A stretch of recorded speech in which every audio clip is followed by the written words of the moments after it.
જે ઘણા પરિવારોના રસોડા પર સીધી અસર કરે છે. આ એક સમજૂતી છે કેરોસીનથી એલપીજી સુધીની આખી સફરની. આપણે જાણીએ છીએ કે મોટાભાગના ઘરોમાં હવે એલપીજી સિલિન્ડર આવી ગયા છે. તો સવાલ એ છે કે શું કેરોસીન હવે જૂના જમાનાની વાત બની ગયું છે? લાગે છે કે સરકાર પણ આ જ દિશામાં વિચારી રહી છે અને એનો જ જવાબ આપણને એમની નવી નીતિમાં જોવા મળે છે. તો આજે આપણે શું જોવાના છીએ? સૌથી પહેલા સરકારી ઠરાવ શું કહે છે એ સમજીશું. પછી આ નીતિમાં મુખ્ય ફેરફારો શું છે, કોને આનો લાભ મળશે, આના નિયમો કેવા છે અને અંતે આ ફેરફારનું ગુજરાત માટે શું મહત્વ છે એના પર નજર કરીશું. તો ચાલો શરૂઆત કરીએ એકદમ મૂળથી. આ કોઈ સામાન્ય જાહેરાત નથી, પણ એક સત્તાવાર સરકારી ઠરાવ છે જેની પાછળ કાયદાનું બળ છે. અહીં જે દેખાઈ રહ્યું છે એ જ એ સત્તાવાર દસ્તાવેજ છે. તારીખ છે 17 માર્ચ 2021. આ ઠરાવ અન્ન, નાગરિક પુરવઠા અને ગ્રાહક બાબતોના વિભાગ દ્વારા બહાર પાડવામાં આવ્યો છે. આખી નવી નીતિનો આધાર જ આ દસ્તાવેજ છે. તો આ નીતિનો મુખ્ય ઉદ્દેશ શું છે? એના બે મુખ્ય પાસા છે.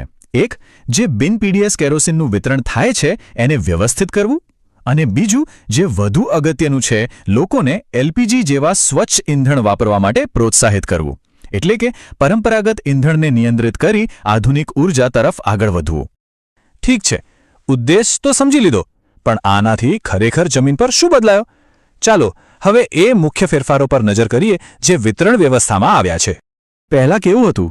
કેરોસીન લગભગ આખા રાજ્યમાં સરળતાથી મળી રહેતું, પણ હવે એવું નથી. હવે એનું વિતરણ એકદમ ટાર્ગેટેડ કરી દેવામાં આવ્યું છે. એટલે કે ફક્ત એવા વિસ્તારો અને એવા જ લોકોને મળશે જેમને તેની ખરેખર જરૂર છે. આ એક બહુ મોટો વ્યૂહાત્મક ફેરફાર છે. તો સવાલ એ થાય કે હવે આ કેરોસીન કોને મળશે? સરકારે સ્પષ્ટ કર્યું છે કે એ ફક્ત ડુંગરાળ વિસ્તારો, આદિવાસી વિસ્તારો અને જ્યાં પહોંચવું મુશ્કેલ છે એવા અંતરિયાળ વિસ્તારો માટે જ હશે. અને હા, એનો ઉપયોગ પણ ફક્ત રસોઈ અને દીવાબત્તી માટે જ કરી શકાશે, બીજા કોઈ કામ માટે નહીં. અને જથ્થો કેટલો? ફક્ત 36 કિલોલીટર. હા, આખા ગુજરાત રાજ્ય માટે 2021-22ના વર્ષ માટે આટલો જ જથ્થો ફાળવવામાં આવ્યો હતો. આ નાનો આંકડો જ બતાવે છે કે સરકાર કેરોસીનનો ઉપયોગ કેટલો સીમિત કરવા માંગે છે. બીજી કેટલીક મહત્વની વાતો. આ કેરોસીન પર કોઈ સબસિડી નથી. એનો ભાવ બજાર પ્રમાણે જ રહેશે. શરૂઆતમાં આ વ્યવસ્થા 3 મહિના માટે લાગુ કરવામાં આવી હતી અને એનું વિતરણ જે જૂની સિસ્ટમ હતી એના દ્વારા જ કરવામાં આવ્યું. હવે આવીએ સૌથી અગત્યના સવાલ પર. આખરે આ મર્યાદિત જથ્થાનો લાભ મળશે કોને? કોણ પાત્ર ગણાશે? ચાલો એના નિયમોને બરાબર સમજીએ. નિયમ એક જ છે અને એકદમ સ્પષ્ટ. જે પરિવાર પાસે એલપીજી ગેસ કનેક્શન છે એમને કેરોસીન નહીં મળે. વાત પૂરી. આ નીતિ ફક્ત અને ફક્ત એવા પરિવારો માટે છે જેમની પાસે હજુ સુધી ગેસ સિલિન્ડરની સુવિધા પહોંચી નથી. આખી પ્રક્રિયા એકદમ વ્યવસ્થિત રીતે ગોઠવવામાં આવી છે. પહેલું પગલું છે ઓળખ. તાલુકા કક્ષાએ એવા પરિવારોની યાદી બને છે જેમની પાસે એલપીજી નથી. બીજું પગલું છે ચકાસણી, જેથી ખાતરી કરી શકાય કે લાભ સાચા વ્યક્તિ સુધી જ પહોંચે. અને ત્રીજું અને અંતિમ પગલું છે વિતરણ, જ્યાં ચકાસાયેલા પરિવારોને કેરોસીન આપવામાં આવે છે. કોઈ પણ નીતિ કાગળ પર તો સારી જ લાગે, પણ એનો સાચો અને પારદર્શક અમલ થાય એ બહુ જ જરૂરી છે. તો ચાલો જોઈએ કે આ નીતિનો દુરુપયોગ રોકવા માટે કેવા કડક નિયમો બનાવવામાં આવ્યા છે. આની જવાબદારી સીધી જિલ્લા કલેક્ટર અને પુરવઠા અધિકારીઓને સોંપવામાં આવી છે. એમણે ખાસ ધ્યાન રાખવાનું છે કે કેરોસીનમાં પેટ્રોલ કે ડીઝલ જેવી કોઈ ભેળસેળ ન થાય. એ પણ સુનિશ્ચિત કરવાનું છે કે પુરવઠો ફક્ત સાચા લાભાર્થીઓ સુધી જ પહોંચે, અને આ માટે નિયમિત સેમ્પલિંગ અને ક્વોલિટી ચેક પણ કરવા પડશે.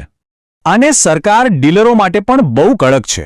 ઠરાવમાં સ્પષ્ટ લખ્યું છે કે જો કોઈ ડીલર પોતાને ફાળવવામાં આવેલો કેરોસીનનો જથ્થો સમયસર નહીં ઉપાડે તો ભવિષ્યમાં એમનો કોટા ઘટાડી દેવામાં આવી શકે છે. આ એક રીતે સ્પષ્ટ ચેતવણી છે. ચાલો હવે થોડું પાછળ હટીને આખી વાતને મોટા પરિપ્રેક્ષ્યમાં જોઈએ. આ મુદ્દો માત્ર કેરોસીનના વિતરણો નથી, પણ ગુજરાતની ભવિષ્યની ઉર્જા નીતિ સાથે પણ જોડાયેલો છે. ખરેખર તો આ નીતિની સુંદરતા એના સંતુલનમાં છે. એક તરફ તે લોકોને એલપીજી જેવા સ્વચ્છ ઇંધણ અપનાવવા માટે પ્રોત્સાહિત કરે છે, અને બીજી તરફ જે લોકો હજુ આ વ્યવસ્થા સાથે જોડાયા નથી એમના માટે એક સેફ્ટી નેટ એટલે કે સુરક્ષા કવચ પણ પૂરું પાડે છે. આ ચાર્ટ આખી વાતને એકદમ સરળતાથી સમજાવે છે.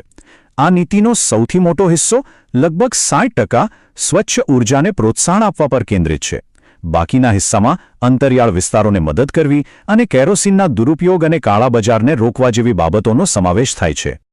તો અંતમાં આ નીતિ આપણને એક મોટા સવાલ પર લાવીને ઊભા રાખે છે કે કોઈ પણ સમાજ જ્યારે વિકાસ કરે, સ્વચ્છ ઉર્જા જેવી નવી ટેકનોલોજી અપનાવે, ત્યારે એ કેવી રીતે ખાતરી કરી શકે કે સૌથી દૂર, સૌથી અંતરિયાળ વિસ્તારોમાં રહેતા લોકો પાછળ ન છૂટી જાય? આ સવાલ માત્ર ગુજરાત માટે જ નહીં, પણ સમગ્ર વિશ્વ માટે વિચારવા જેવો છે.